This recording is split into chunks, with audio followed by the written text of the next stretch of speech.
in the gospel we have teach one another. And even BYU Idaho is using that thing, is teach one another. So how do you have your kids teach each other?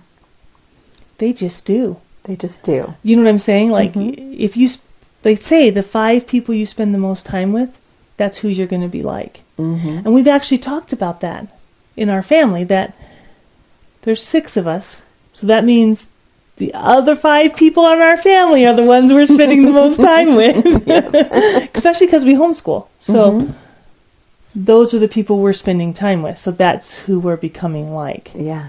And I don't think there's anything wrong with saying, hey, why don't you teach this a little bit today? But I'm only 6. I don't know what I'm doing. That's okay. Yeah. Like, risk it. So it's a total flop. Help them out. As a parent, you know how to fix it. Yeah. It's okay to let them learn from each other. And it's okay. Mistakes. And it's okay to learn from each other's mistakes. I think sometimes when, at least I see that, especially my children don't really love it. When they make a mistake and they fix the mistake and then we talk about it. So do you remember the other day when Jarrett was kind of being crazy and he spilled the water all over the floor?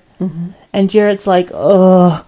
Because he thinks we're trying to make him feel bad, but really we're not. We're just saying, when you're crazy and we're eating dinner, there's going to be a spill. And Jarrett's like, oh yeah, that's right. And then he's confirming what I'm saying.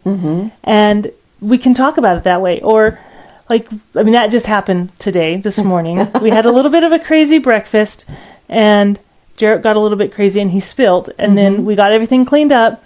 And then Aiden kind of started being silly again. And we're like, remember? And Jarrett got a little defensive for just a second. And then we're like, yeah. And then he's like, yeah, we don't really want to be that crazy at the table. And just a little tiny thing. And then they can accept that. That's a good place to start. Yeah. And watch your brother. What's he doing? That's how Aiden learned to read. He didn't want to learn to read. Watching. Well, he didn't want to learn to read with me. But he was willing to watch Jarrett learn to read with me. And so he learned while I was teaching Jarrett. Yeah.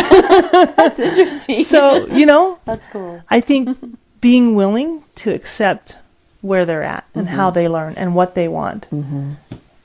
Yeah. We got to know our kids and know what they need. And that sounds like crazy, because you can't know your kids all the time, because every time they wake up or turn around, they're like a new kid. They change. They do change. But I think, like, you can't know them because they're changing so much, but be flexible with them. Yeah. If this way is not working, try something else. Yeah. If this isn't working, try something else.